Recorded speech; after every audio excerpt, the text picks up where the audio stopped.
கிறிஸ்துவுக்குள் அன்பானவர்களே, ஆண்டவராக இயேசுவின் நாமத்தினாலே வாழ்த்துக்கள். இந்த நாளிலும் திரும்ப இந்த வீடியோவின் மூலமாக உங்களை சந்திப்பதில் நான் சந்தோஷப்படுகிறேன். இயேசுவின் நாமத்தினால் உங்களை வாழ்த்துகிறேன். கண்களை மூடி ஜெபிப்போம். தகப்பனே, உம்மை ஸ்தோத்திரிக்கிறேன். இந்த நாளுக்காக, நேரத்துக்காக நன்றி. இந்த நாளிலும் இந்த நேரத்திலும் ஆண்டவரே கர்த்தாவே, இதை பார்க்கிற கேட்கிற ஒவ்வொருத்தரையும் ஆசீர்வதியும்.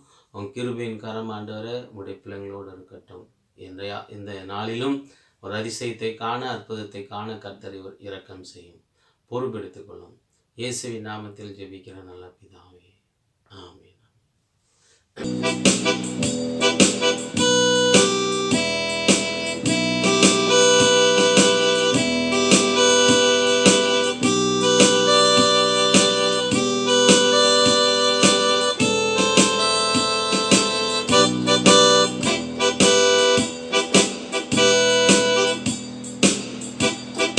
யார் என்னை கைவிட்டாலும் இயேசு கைவிட மாட்டார். யார் என்னை கைவிட்டாலும் இயேசு கைவிட மாட்டார். கைவிட மாட்டார், கைவிட மாட்டார், கைவிடவே மாட்டார். இயேசு கைவிடவே மாட்டார்.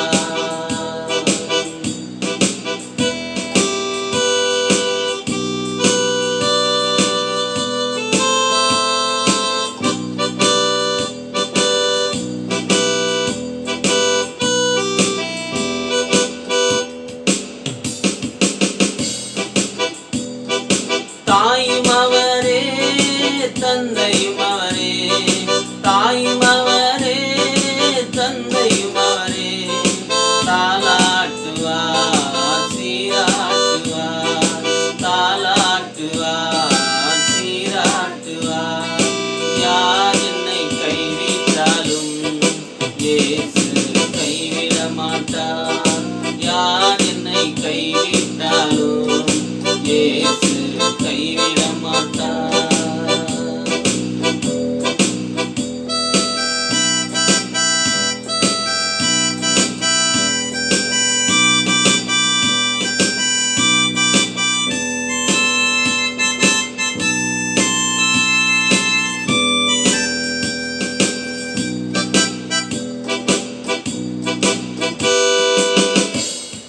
வேதனை துன்பம் நெருங்கும் போதெல்லாம், வேதனை துன்பம் நெருங்கும் போதெல்லாம் வேண்டிடுவேனே, காத்திடுவாரே, வேண்டிடுவேனே, இயேசு காத்திடுவாரே.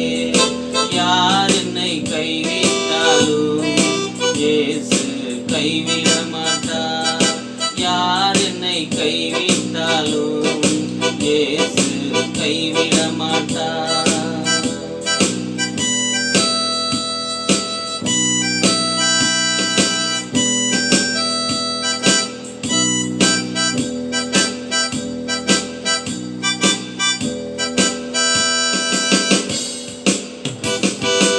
எனக்காகவே மனிதனானார், எனக்காகவே மனிதனானார்.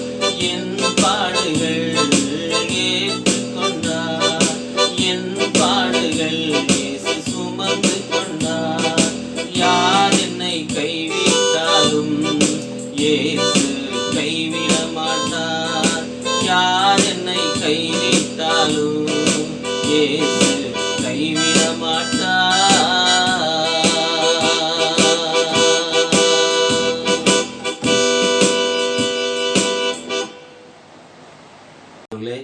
இந்த நாளிலும் நம் ஆண்டவருடைய வசனத்தை நான் உங்களுக்கு ஒரு வேத வசனத்தை வாசிக்க விரும்புகிறேன். ஏசாயா எழுதின தீர்க்க தரிசன புத்தகம் 41 அதிகாரம் 17 சிறுமையும் எளிமையும் ஆனவர்கள் தண்ணீரை தேடி அதை கிடையாமல் அவர்கள் நாவு தாகத்தால் வரலும்போது கர்த்தராகிய நான் அவர்களுக்கு செவி கொடுத்து இஸ்ரவேலின் தேவனாகிய நான் அவர்களை கைவிடாதிருப்பேன் என்கிற ஒரு வார்த்தை தான் அந்த வார்த்தை. நான் கீழ்ப்பகுதியை திரும்ப வாசிக்கிறேன். இஸ்ரவேலின் தேவனாகிய நான் அவர்களை கைவிடாதிருப்பேன் என்று ஆண்டவராகிய இயேசு கிறிஸ்து இந்த வார்த்தையின் மூலமாக சொல்லி வைத்திருக்கிறார். அன்பானவர்களே, இந்த தேவனுடைய வார்த்தை என்ன சொல்லுகிறது என்று சொன்னால், இஸ்ரவேலின் தேவனாகிய கர்த்தராகிய நான் அவர்களை கைவிடாதிருப்பேன். ஆண்டவர் நம்மை கைவிட மாட்டார். வேதம் சொல்லுகிறது, ஆண்டவர் என்றென்றைக்கும் கைவிடாத தேவனாயிருக்கிறார். நான் உன்னை விட்டு விலகுவதும் இல்லை, உன்னை கைவிடுவதும் இல்லைன்னு சொன்னேன். அதே இயேசு கிறிஸ்து தான், அதே ஆண்டவர் தான்.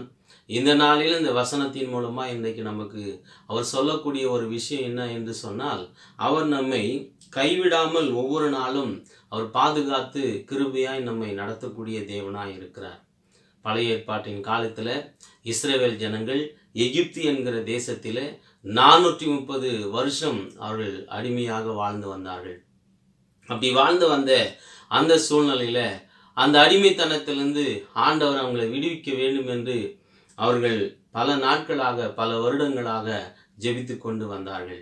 ஆண்டவரை நோக்கி முறையிட்டு கொண்டு வந்தார்கள். அந்த சூழ்நிலையில் ஆண்டவர் மோசே என்கிற மனிதனை அனுப்பி அவர்களை அற்புதமாக, ஆச்சரியமாக, பலவிதமான கஷ்டங்கள் எல்லாம், பிரச்சனைகள் எல்லாம் அந்த எகிப்து ஜனங்கள் சந்தித்த பிறகு ஆண்டவர் அவர்களை அணியணியாய் புறப்பட பண்ணினார் என்று பழைய ஏற்பாட்டின் புத்தகங்கள் நமக்கு விவரித்து காட்டுகிறது. கடைசியில் அவர்கள் அந்த எகிப்தை விட்டு அவங்க வெளியே வந்து 40 ஆண்டுகள் இஸ்ரவேல் ஜனங்கள் வனாந்தரத்தில் வழி நடத்தப்பட்டார்கள். இந்த 40 வருடமும் அவர்கள் பலவிதமான பிரச்சனைகள், போராட்டங்கள், ஆண்டவருக்கு விரோதமாக அவர்கள் எழும்பினாலும் கூட ஆண்டவர் சொன்னதின்படி நான் உங்களை இந்த எகிப்தை விட்டு கானானுக்கு கொண்டு போவேன் என்று சொல்லி சொன்ன வார்த்தையை ஆண்டவர் நிறைவேற்றினார். அவர்களை, அவர்களுடைய பிள்ளைகளை, இஸ்ரவேல் ஜனங்களுடைய பிள்ளைகளை அவர் கைவிடாதிருந்தார் என்று சொல்லி கர்த்தருடைய வார்த்தை சொல்லுகிறது.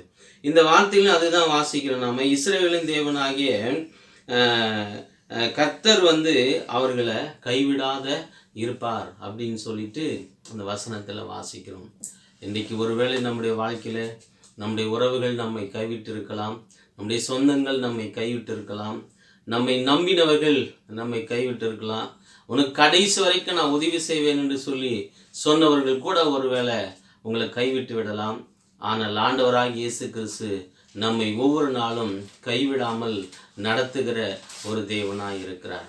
அந்த இஸ்ரவேல் ஜனங்களுக்கு ஆண்டவர் ஒவ்வொரு நாளும் அவர்களுக்கு காலையில் காடையும் மன்னாவையும், சாயங்காலத்தில் காடையும் மன்னாவையும் கொடுத்து ஆண்டவர் அவர்களை கிருபையாக நடத்தினார் என்று கர்த்தருடைய வார்த்தை சொல்லுகிறதை வேதத்தை வாசிக்கும்போது நம்மால் அறிந்து கொள்ள முடியும். அன்பானவர்களே, இந்த நாளில் இந்த செய்தியின் மூலமாக கர்த்தர் நமக்கு சொல்லக்கூடிய ஒரு வார்த்தை என்னன்னா, இன்னைக்கு ஒருவேளை என்னை அவங்க கைவிட்டுட்டாங்க, இவங்க கைவிட்டுட்டாங்க, அவங்க எனக்கு உதவி செய்யலை, இவங்க எனக்கு உதவி செய்யலை என்று ஒருவேளை நாம் நினைத்து கொண்டிருந்தால், இன்றைக்கு இந்த வார்த்தை உங்களுக்கு தான். உங்களுக்கு யார் உதவி செய்யவில்லை என்றாலும் பரவாயில்ல, ஆனால் இயேசு கிறிஸ்து நமக்கு உதவி செய்வதற்கு அவர் போதுமானவராய் இருக்கிறார். எந்த சூழ்நிலையிலும், எப்படிப்பட்ட நேரத்திலும், எல்லா காலத்திலும் ஆண்டவர் ஒருத்தர் மட்டுமே எல்லா மனிதர்களுக்கும் உதவி செய்ய முடியும். நீங்களும் இயேசுவை உண்மையாய் விசுவாசிப்பீர்களானால், நீங்களும் இயேசுவை உண்மையாகவே உங்களுடைய வாழ்க்கையிலே அவரை நீங்கள் கெட்டியாக பிடித்துக் கொள்வீர்களானால், இயேசு கிறிஸ்து நிச்சயமாக உங்களுக்கு உதவி செய்து உங்களை ஒவ்வொரு நாளும் வழி நடத்தக்கூடியவராய் இருக்கிறார். அன்பானவர்களே, நான் 1985 வருடம் இயேசுவை ஏற்றுக்கொண்டேன். அந்த நாளிலிருந்து இந்த நாள் வரைக்கும் என்னுடைய வாழ்க்கையில் எத்தனையோ சூழ்நிலைகள் வந்திருக்கிறது. அது எல்லாவற்றிலும் இயேசு என்னை கைவிடாமல் இதுவரைக்கும் நடத்தி வந்திருக்கிறார். ஊழியத்திலும் அப்படித்தான், வாழ்க்கையிலும் அப்படித்தான், குடும்பத்திலும் அப்படித்தான். அவர் கைவிடாத தேவனாய் இருக்கிறார். அவர் கைவிடாமல் நம்மை கரம் பிடித்து நடத்துகிற தேவனாய் இருக்கிறார் என்பதை உங்களுக்கு நான் சொல்லிக்கொள்ள விரும்புகிறேன். ஒரு நாள் பெங்களூர் பட்டணத்திலிருந்து எனக்கு ஒரு தொலைபேசியின் மூலமாக ஒருவர் சகோதரி என்னை தொடர்பு கொண்டார்கள். அவங்க தொடர்பு கொண்டு அவங்க சொன்ன விஷயம், பாஸ்டர், நான் வேலை செய்கிற இடத்துல ஒரு சூப்பர்வைசர் இருக்கிறாங்க. அவங்களுடைய மகன் 7 மாத குழந்தை. அந்த 7 மாத அந்த ஆண் குழந்தைக்கு ஒரு ஜுரம் வந்திருக்கு. அது அந்த குழந்தை பிழைக்குமான்றது சந்தேகமாக இருக்குது. அது அந்த ட்ரீட்மெண்ட் பண்ணுறதுக்காக, ஆப்ரேஷன் பண்ணுறதுக்காக 10 லட்சம் ரூபாய் கேட்குறாங்க அப்படின்னு சொல்லி அவங்க சொன்னாங்க. ஆனால் அவங்க கன்னட பேசுகிற, மொழியை பேசுகிற இனத்தை சேர்ந்தவங்க. ஆனால் அவங்க ஆண்டவரை பற்றி அவங்களுக்கு தெரியாது. ஆனால் நாங்கள் எல்லாரும் அவங்களுக்கு சொல்லியிருக்கிறோம், இயேசுவை நம்புங்க, இயேசு உங்களை கைவிட மாட்டாரு, இயேசு உங்களுக்கு அற்புதம் செய்வாரு, இயேசு உங்களுக்கு உங்கள் குழந்தையை மீட்டு கொடுப்பாரு என்று சொல்லி அவங்களுக்கு நாங்கள் சொன்னோம். நாங்கள் கூட வேலை செய்கிற எல்லாரும் அவங்களுக்காக நாங்கள் ஜெபம் பண்ணிட்டு இருக்கிறோம், நீங்களும் ஜெபம் பண்ணுங்க என்று சொல்லி அந்த சகோதரி எனக்கு தொலைபேசியின் மூலமாக தொடர்பு கொண்டார்கள். நான் அவங்களுக்கு தொலைபேசியின் மூலமாக நான் அவங்களுக்காக ஜெபித்தேன். ஜெபித்த பொழுது ஆண்டவர் எனக்கு ஆவியானவர் ஒரு பாரத்தை கொடுத்தார். நான் கண்ணீரோடு அந்த குழந்தைக்காக ஜெபித்தேன். ஆண்டவரே, இந்த குழந்தையை நீர் காப்பாற்றும், இந்த குழந்தைக்கு ஒரு அற்புதம் செய்யும், அவங்கள கைவிடாதீங்க, அவங்க உங்களை அறியாத ஒரு மக்களாக இருக்கிறாங்க, இதன் மூலமாக அவங்க அறிந்து கொள்ள ஒரு வாய்ப்பை தாரும் என்று சொல்லி கண்ணீரோடு நான் ஜெபிக்க ஆண்டவர் எனக்கு உதவி செய்தார். தேவ சமூகத்தில் உண்மையாய் சொல்லுகிறேன், நான் பாரத்தோடு அவங்களுக்காக ஜெபித்தேன். ஜெபித்து சில நாட்கள் கழிந்தது. திரும்பமாக அவங்ககிட்ட நான் பேசினேன். தொலைத்தொடர்பு கொண்டு பேசின பொழுது அவங்க சொன்னாங்க, பாஸ்டர், இப்போ அந்த குழந்தைக்கு அடுத்த இன்னொரு மாதம் கடந்து விட்டது. அந்த குழந்தை சில நாட்கள் ஐசியூவில் வச்சுருந்தாங்க. இப்போ இந்த குழந்தை ஓரளவுக்கு சுமாராக இருக்கிறது, ஒரு ஆப்ரேஷன் பண்ணணும், ஆனால் முன்னத்தை விட பரவாயில்ல, குழந்தை மறிக்கும் அப்படின்ற அந்த கட்டத்தை தாண்டி விட்டது. ஆகவே அந்த குழந்தைக்காக நீங்கள் ஜெபம் பண்ணுங்க. இப்போ அந்த குடும்பத்தார் ஆண்டவரை நம்புகிறார்கள், ஆண்டவருடைய வார்த்தையை கேட்கிறார்கள், அவர்கள் வேதம் வாசிக்கிறார்கள், ஜெபிக்கிறார்கள், இயேசுவை நம்புகிறார்கள் என்று சொல்லி அந்த சகோதரி சொன்னார்கள். எனக்கு அன்பானவர்களே, நீங்கள் யோசித்து பாருங்க, யாராயிருந்தாலும் இயேசுவை நம்பும் பொழுது அவங்களை கைவிடாமல் அவர் நடத்துகிற தேவனாய் இருக்கிறார். இன்றைக்கு நீங்கள் எந்த சூழ்நிலையில் இருக்கிறீங்க, எப்படிப்பட்ட போராட்டத்தில் இருக்கிறீங்க, என்ன கஷ்டத்தோடு இருக்கிறீங்க, என்ன வேதனையோடு இருக்கிறீங்க, எனக்கு யார் உதவி செய்வாங்க, என்ன நடத்துறது யார் அப்படின்னு யோசிச்சுட்டு இருக்கிறீங்களா? உங்களுக்கு ஆண்டவர் இருக்கிறார், இயேசு இருக்கிறார். இயேசு உங்களுக்கு கட்டாயம் உதவி செய்வார். பிரியமானவர்களே, இயேசு உங்களுக்கு உதவி செய்வதற்காகவே இந்த உலகத்துக்கு அவர் வந்தார். சிலுவையில் மரித்து 3வது நாள் உயிரோடு எழுந்தார். அவர் எல்லா சூழ்நிலை கைவிடப்பட்ட நிலைமையில் இருந்தாலும் நமக்காகவே அவர் கைவிடப்பட்டார். நமக்காக அவர் ரத்தம் சிந்தினார். அவர் உங்களுக்கு உதவி செய்ய ஆயத்தமாக இருக்கிறார். உங்களை கைவிடாமல் கடைசி வரைக்கும் நடத்துறதுக்கு இயேசு இருக்கிறார் என்பதை நீங்கள் மறந்து போகாதீர்கள். அவரை கெட்டியாய் பிடித்து அவர் மேல் நம்பிக்கையாயிருங்கள். உங்கள் வாழ்க்கையில் எல்லா சூழ்நிலை கர்த்தர் உங்கள் கூடவே இருப்பார். இன்னொரு சகோதரி தொலைபேசியின் மூலமாக தொடர்பு கொண்டு அவங்க எடுத்தோடனே ஃபோன் பேசினோடனே அழுதாங்க. நான் சொன்னேன், ஏன் அழுறீங்கன்னு சொன்னால், ஆண்டவருக்கு நன்றி, ஆண்டவருக்கு நன்றி, ஆண்டவருக்கு நன்றி, ஆண்டவருக்கு கொடி நன்றி பாஸ்டர் என்று சொல்லி அவங்க சொன்னாங்க. நான் கேட்டேன், என்ன நடந்துச்சுன்னா, ஒரு ஆக்சிடென்ட் நடந்துச்சு, நான் வேலைக்கு போயிட்டு வந்துட்டே இருந்தேன், ஒரு ஆக்சிடென்ட் நடந்துச்சு அப்படின்னாங்க. சரி, ஆக்சிடென்ட் நடந்துருச்சு அப்படின்னு சொன்னோடனே ஒரு அவங்களுக்கு ஏதோ அடிபட்டிருக்கும் போல், அவங்களுக்கு ஏதோ கஷ்டமாயிட்டு இருக்கிற மாதிரி இருக்குது, அதனால தான் அவங்க சொல்கிறாங்க அப்படின்னு சொல்லிட்டு எனக்குள்ளே ஒரு வருத்தமாக இருந்தது. நான் கேட்டேன், உங்களுக்கு என்ன ஆச்சு சொல்லுங்கள், ஏன் அழுறீங்க, ஏன் எதுக்காக அழுறீங்க அப்படின்னு கேட்ட சமயத்தில் அவங்க சொன்னாங்க, நாங்கள் வண்டியில் வேகமாக வந்துட்டே இருந்தோம், ஒரு சகோதரன் பைக் ஓட்டிகிட்டு வந்தார், முன்னாடி ஒரு மாடு வந்துடுச்சு. மாடு வந்த உடனே அவர் போய் என்ன பண்ணால், அந்த மாட்டு மேலே வண்டியை விட்டுட்டாரு. வண்டி விழுந்து விட்டது. நாங்கள் இருவரும் விழுந்து விட்டோம் கீழே. அப்போ அந்த வண்டி என்னாச்சுன்னா, நான் கீழே தரையில் விழுந்துட்டேன், தார் ரோட்டில் விழுந்துட்டேன், அந்த வண்டி என் மேலே விழுந்துருச்சு. நான் நினச்சேன், அவ்வளோதான், இன்றைக்கி ஏதோ நமக்கு நடந்துருச்சு, நம்ம பிள்ளை வேற, எனக்கு இருக்கிறது ஒரு பிள்ளை, அவன் அனாதை ஆயிட்டான் போல் அப்படின்னு நான் யோசிச்சு நான் அப்படியே அந்த ரோட்டில் விழுந்து கிடந்தேன். அப்போ அங்கே இருக்கிற எல்லாம் ஒரு சிலர் ஓடி அந்த வாகனத்தை எடுத்தாங்க. ஆண்டவருடைய தயவுல எனக்கு ஒரு சின்ன அடிபடாம ஆண்டவர் என்னை காப்பாத்தினார். இது மாதிரி 2 முறை என் வாழ்க்கையில் நடந்தது. ஆண்டவர் என்னை கைவிடலை அப்படின்னு அவங்க சொந்த வாயால் அவங்களே சொல்லி ஆண்டவருக்கு நன்றி சொல்லி அழுது அவங்களுடைய கண்ணீரை நன்றியாய் அவர்கள் தெரிவித்தார்கள். நாங்களும் அவங்களுக்காக ஒவ்வொரு நாளும் ஜெபம் பண்ணிகிட்டே இருந்தோம். ஒவ்வொரு நாளும் ஜெபிக்கிறோம், எல்லாருக்காகவும் கர்த்தருடைய பிள்ளைகள் எல்லாரும் நல்லா இருக்கணும், பாதுகாப்பாக இருக்கணும், ஆசீர்வாதமாக இருக்கணும்னு சொல்லி. ஆனால் அற்புதமாக ஆண்டவர் அவங்களை காப்பாற்றி அந்த கணவனை இழந்த ஒரு சகோதரி ஆண்டவர் அவங்களுக்கு அப்படி அற்புதம் செய்திருக்கிறார். ஒரு சின்ன அடி கூட இல்லாமல் ஆண்டவர்களை பாதுகாத்தார். அதான் வசனம் சொல்லுது, இஸ்ரவேலின் தேவனாகிய நான் அவர்களை கைவிடாதிருப்பேன் என்று சொல்லி ஆண்டவர் சொன்னார். இன்னைக்கு நீங்களும் இயேசுவை நம்புங்க. நீங்கள் போகும்போதும் வரும்போதும் உட்கார்ந்துருக்கும் போதும் எழுந்திருக்கும் போதும் எல்லா சூழ்நிலையிலும் இயேசுவை நீங்கள் நம்பினீர்களானால் நிச்சயமாக கர்த்தர் உங்களை கைவிடாமல் நடத்தக்கூடிய தேவனாய் இருக்கிறார். வேதத்தில் எத்தனையோ மக்கள் இருந்தார்கள், நமக்கு முன்னாடி எத்தனையோ மக்கள் வாழ்ந்திருக்கிறார்கள். அவர்கள் எல்லாரும் ஆண்டவராக இயேசு கிறிஸ்து கைவிடாமல் நடத்தினார். உங்களையும் நடத்துவார். அவர் தான் சொல்றாரு, நான் உங்களை கைவிட மாட்டேன், உங்களை விட்டு விலகவே மாட்டேன், உங்களோடு இருக்கிறேன், உங்களை கிருபையாய் நடத்துவேன் என்று ஆண்டவராக இயேசு கிறிஸ்து சொல்லுகிறார் என்பதை இந்த நாளிலே இந்த செய்தியின் மூலமாய் உங்களுக்கு நான் சொல்லிக்கொள்ள விரும்புகிறேன். ஆகவே இயேசுவை நம்புங்கள், இயேசுவுக்கு உங்கள் வாழ்க்கையில் இடம் கொடுங்கள், இயேசுவுக்கு உங்கள் வாழ்க்கையில் இயேசுவை நீங்கள் சொந்த இரட்சகராக ஏற்றுக்கொள்ளவில்லை என்று சொன்னால் நீங்கள் அவரை சொந்த இரட்சகராக ஏற்றுக்கொள்ளுங்கள். ஆண்டவர் உங்களை கைவிடாம கிருபையாய் நடத்துவார். கடைசியாக ஒரு சின்ன சம்பவத்தை சொல்லி நான் முடிக்க விரும்புகிறேன். ஒரு நாள் எங்களுடைய மனைவிடத்தில் ஜெபிப்பதற்காக ஒரு சகோதரி வந்தார்கள். பாஸ்டர் அம்மா கிட்ட வந்து ஜெபம் பண்ணிட்டு போகலான்னு சொல்லிட்டு, அவங்களுடைய மகன் சென்னை பட்டணத்தில் மருத்துவமனையில் வேலை செய்து கொண்டிருந்தார். அங்கிருந்து அவர் சொந்த ஊருக்கு வர முடியவில்லை. இப்படி வர முடியாததுனால அவர் மருத்துவமனையில் வேலை செஞ்சிருந்தார். திடீர்னு அந்த தாயாருக்கு ஃபோன் வந்ததான், உங்கள் மகன் வந்து கொரோனாவில் பாதிக்கப்பட்டிருக்கிறான், அந்த மகன் வந்து மிகவும் கஷ்டத்தோடு இருக்கிறான் அப்படின்னு சொல்லி. அப்போ உடனே எங்கள் மகன்கிட்ட ஃபோனை கொடுங்க பேசணும், அவங்க மகன்கிட்ட பேச முடியாது, அவருக்கு வென்டிலேட்டர் வச்சுட்டாங்க, அதனால் வந்து ஒரு வேளை வந்து பிழைக்கிறதே கஷ்டம் அப்படின்ற மாதிரி வந்து அவங்க தகவல் கேட்டாங்க. கேட்ட உடனே அவங்க நேரடியாக அன்றைக்கு இரவெல்லாம் அழுதுருக்கிறார்கள். ஆண்டவர் எப்படியாவது என் மகனை காப்பாற்றணும் அப்படின்னு சொல்லி அவங்க மகனுக்காக அவங்க ஒவ்வொரு அந்த இரவு முழுவதும் தூங்காமல் அழுது கொண்டே அவங்க ஜெபம் பண்ணிகிட்டே இருந்திருக்கிறாங்க. மறுநாள் காலையில் அவங்க வந்தாங்க.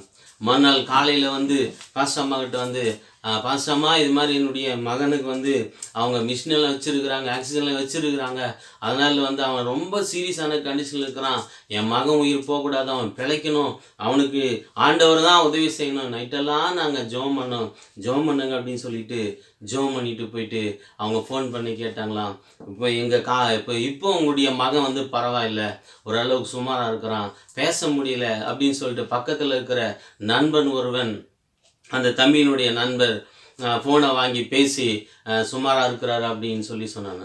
என்னை கண்பான்களை யோசித்து பாருங்கள். ஆண்டவருடைய வார்த்தை சொல்லுகிறது, இஸ்ரவேலின் தேவனாகிய கர்த்தர் அவர் கைவிடாத தேவனாக இருக்கிறார்.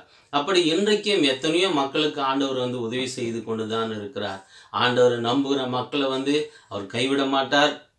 இயேசுவை நம்புகிற மக்களை வந்து அவர் கைவிடாமல் ஒவ்வொரு நாளும் அதிசயங்களை செய்கிறவராக இருக்கிறார். இதை கேட்டுக்கொண்டிருக்கிற நீங்கள் யாராக இருந்தாலும் சரி, எந்த சூழ்நிலையில் இருந்தாலும் சரி, கர்த்தர் உங்களுக்கு நிச்சயமாகவே உதவி செய்வார். உங்களை கைவிட மாட்டார். அவர் கிருபையாய் நடத்துவார். கர்த்தர் தாமே உங்களை ஆசீர்வதிப்பார். இந்த வசனத்தை தொடர்ந்து கேளுங்கள், இந்த வசனத்தை பாருங்கள், ஜெபத்தோடு கேளுங்க.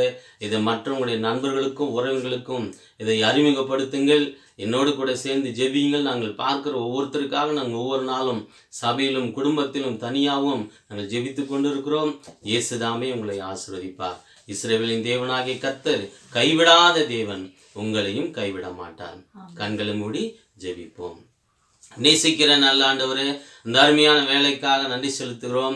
இந்த அருமையான வேலையிலும் ஆண்டவரும் உடைய பிள்ளைகள் ஆண்டவர் இந்த கர்த்தாவை வீடியோவின் மூலமாய் ஆண்டவரை கர்த்தாவை உடைய வார்த்தையை கேட்டு இருக்கிறார்கள். இதை கேட்ட யாராக இருந்தாலும் இப்பொழுதே ஜெபிக்கிற இதே வேளையில் நம்முடைய வல்லமையை புறப்பட்டு சென்று அவர்களை ஆசீர்வதிக்கும்படியாக ஜெபிக்கிறேன். எந்த சூழ்நிலை இருந்தாலும் எங்களை யாரும் ஆண்டவரே கவனிக்கவில்லை, யார் எங்களுக்கு உதவி செய்யலை, யார் எங்களை வழி நடத்தக்கூடும், யார் எங்களை காப்பாற்றக்கூடும் என்ற சூழ்நிலை ஒருவேளை இருந்தாலும் நீங்கள் கைவிட மாட்டேன்னு சொன்ன தேவன் ஆண்டவரே, இஸ்ரவேலின் தேவனாகிய கர்த்தரை கைவிடாதிருப்பேன்னு சொன்ன அந்த வசனத்தின் படி ராஜா, நீர் அவங்களை ஆசீர்வதித்து கிருபையாய் பொறுப்பெடுக்கும்படியாக ஜெபிக்கிறேன். அவங்க குடும்பங்களை பொறுப்பெடும், அந்த தம்பியை பொறுப்பெடுத்துக் கொள்ளும், இந்த தங்கச்சியை பொறுப்பெடுத்துக் கொள்ளும், இந்த வாலிப பிள்ளைகளை பொறுப்பெடுத்துக் கொள்ளும். இதை பார்க்கிற யாராக இருந்தால் அவங்களுக்கு ஒரு அதிசயம் இப்பொழுதே நடக்கட்டும், அவங்க குடும்பத்தில் ஒரு அதிசயம் நடக்கட்டும்னு ஜெபிக்கிறேன் இயேசுவின் நாமத்தினால. நீங்கள் கைவிடாத தேவன் என்பதை அவர்கள் அறிய ஆண்டவர் அவங்க வாழ்க்கையில் அதை அனுபவமாக்கி கொள்ள, அதை அறிந்து உமக்கு நன்றி சொல்லக்கூடிய பிள்ளைகளாய் கர்த்தர் மாற்றும்படியாக ஜெபிக்கிறேன். கர்த்தர் பொறுப்பெடுத்துக் கொள்ளுங்க, தாங்கி வழி நடத்துங்க. இயேசுவின் நாமத்தில் ஜெபிக்கிறேன் நல்ல பிதாவே, ஆமென்.